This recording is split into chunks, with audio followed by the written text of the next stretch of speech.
What's good, everybody? This is CreamSpinachYo, and this is episode 8 of Math, Science, and Modern Warfare 3. And today, we're going to be talking about something in a very explicit algorithm in linear algebra called Gaussian Elimination. Now, if you aren't familiar with linear algebra, let me just give you a little preface for it. Linear algebra deals with the world in Rn, and if you are unfamiliar with that, let me just try to reel you in here. If you look at R2, right, and it's read R2, and it's written like R, the blackboard R squared, so the real numbers. R2 is the Cartesian plane, right? It's something that we're all extremely familiar with, right? It's the x and y axes. Now, if you go to R3, you're going to be looking at a x, y, and z axes. And if you explored Calculus 3 at all, you learn a lot about R3. And what linear algebra does is it generalizes all of this into Rn. So there's n dimensions, which we look at. And so now we're going to talk about Gaussian elimination. This is a very important part of linear algebra. And what it does, it is an explicit algorithm for solving m amount of linear equations in n amount of variables. And now, the key to this is that we are working with matrices that have certain properties, and because of these properties, we can perform three basic elementary operations on these equations. Now, what we can do is we can interchange any pair of equations, right? So if you have equation 1 and equation 2, you can then flip it, and so equation 2 will come first and equation 1 will come next. And then what we can also do is we can multiply any equation by a non-zero real number. It can be positive or negative, it does not matter. And then what we can then the third operation we have is that we can replace any equation by its sum with a multiple of any other equation, right? So we can multiply an equation by a number and then either add that or subtract it to another equation. And so today, I'm going to be working through one example. First, I'm going to do it without Gaussian elimination, and then we're going to do it with Gaussian elimination, and you'll see the difference and how much time it saves. Now, unfortunately, the big problem with Gaussian elimination is that it's kind of like riding a bike. I can't just talk to you about it and then say, look, here you go, that's how you do it. The more practice you get with it, the better you will become, and this will come in fairly be a familiar nature to you once you get there. So let's consider these systems of linear equations, right? 3x1 minus 2x2 plus 9x4 equals 4, and then 2x1 plus 2x2 minus 4x4 equals 6. And now, so let's, me personally, I like equaling the bigger number on top, right? So let's use the first operation and we flip it. Alright, so we have the same exact equations, except the one equaling 6 is on top and the one equaling 4 is on the bottom. And so then we can use the second operation, right? And let's multiply the first equation by 1/2, right? So the second equation stays the same, and the first equation becomes x1 plus x2 minus 2x4 equals 3. And so now we're going to use the third operation, and I'm solving this in a manner so you'll see all those operations. There are certainly other ways to do it, but I'm doing it in a way where you'll try to get the most out of it. So let's use operation 3, and let's add -3 times the first equation to the second equation, right? So we're going to end up with the first equation is going to stay the same, and we're multiplying that by -3, and then adding it to the second equation, right? So we're going to get the first equation is going to stay the same. The second equation will be -5x2 plus 15x4 equals -5, right? And so now, you know what? Let's use the second operation again, right? Let's multiply that second equation by -1/5, right? Negative numbers suck. Let's get rid of them. All right. So the first equation will stay the same, and then the second equation will become x2 minus 3x4 equals 1. And so let's try to cancel out the x2's, right? So let's use operation 3, and let's add -1 times the second equation to the first, right? And so the second equation will stay the same, and the first equation will become x1 plus x4 equals 2. And so now, here's where the analysis part comes in, right?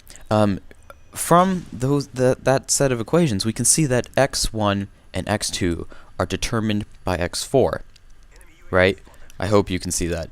And then while x3 and x4 can really take on whatever values they want. And so now we can read off a general solution of this, right? So we have x1 equals 2 minus x4, x2 equals 1 plus 3x4, x3 equals 3, and x4 equals 4. And so there you go, right?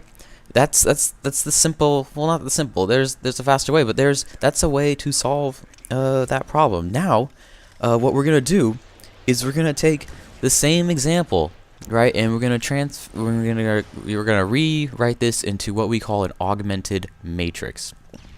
Now, an augmented matrix is just like a regular matrix, right? It has rows and columns, but on the right side, you're gonna see a vertical line, and that means that equals something, right? And so the rows represent, each row represents its own equation, and each column represents its own variable, right? So in this case, x1, x2, x3, and x4. And then that line will represent an equal sign, and that will equal what the equation equals. So now, let's start with the same example again, right? Let's start with 3x1 minus 2x2 plus 9x4 equals 4, and 2x1 plus 2x2 minus 4x4 equals 6. Now, let's transform this into another augmented matrix, right? So in the first row, right, we have 3, -2, 0, 9, and that equals 4. So then that's what we get, right? Because we have, if each column represents x1, x2, x3, x4, right? The first equation has an x1 and x2, no x3, hence the 0, and then an x4, and that equals 4, so there's our vertical line, and it equals 4. And then the second equation, we do the exact same thing, so it becomes 2, 2, 0, 4, and then with that vertical line, and 6. Now, the reason why we can do this is because we can write out, if we have a system of equations, we can write out the solution as ax equals b, where x is a set of vectors. So the systems, if we transform the new system by the elementary operations, then they're going to have the same solutions. So it's a really complicated proof. If you really want to see it, I can make a video about it. But other than that, I don't think you can just take my word for it. And so now I'm going to kind of run through our solution, right? So we're going to use those operations we talked about in the beginning, those 3 elementary operations, and we're going to get through it very easily, right? And you'll see how more quickly this is, right? So we have our first matrix, right? 3, -2, 0, 9, 4, 2, 2, 0, -4, and 6. And we're going to use operation 1 like we did before, and we'll get 2, 2, 0, 4, -2, 2, 0, -4, 6, and 3, -2, 0, 9, 4. Then we're going to use the second operation, again, like we did in that first example, and we're going to get 1, 1, 0, -2, 3, and 3, -2, 0, 9, 4. Now, keep in mind, I am reading left to right, just like you would read a book. I don't know, I had a professor who would read it from top to bottom, and it drove me crazy. Yeah. Anyway, continuing on, let's use operation 3, right? We're going to use the same steps we did in the first example, except this is just a matrix. So we're going to get 1, 1, 0, -2, 3, and 0, -5, 0, 15, -5. And then we're going to use operation 2 again, like we did before. And we're going to do we're going to get 1, 1, 0, -2, 3, and 0, 1, 0, -3, 1. And so now, last step, we're going to get to the third, we're going to use the third operation again, and we're going to get 1, 0, 0, 1, 2, and 0, 1, 0, -3, 1. And so we can take this augmented matrix as our last step, and we can kind of rewrite it back into what we had before, right? So we have 1, 0, 0, 1, 2. That's going to translate to x1 plus x4 equals 2, right? And then we're going to use we're going to do the same thing for the second row, and we're going to get x2 minus 3x4 equals 1. And so this is the exact same solution that we had before. And that is it for Gaussian elimination. Just keep in mind, if your equations are larger than the amount of variables you have, then there is a possibility that you'll get infinitely many solutions. So just a heads up on that. If you want to do an example, make sure you have more variables than equations. Just a heads up. And that's a whole nother, there's the trichotomy theorem in linear algebra that I might talk about, but probably not. Anyway, that's all I got. Thanks for watching, and feel free to subscribe to the channel, like the video. I do have a Twitter. Feel free to follow me at CreamSpinachYo.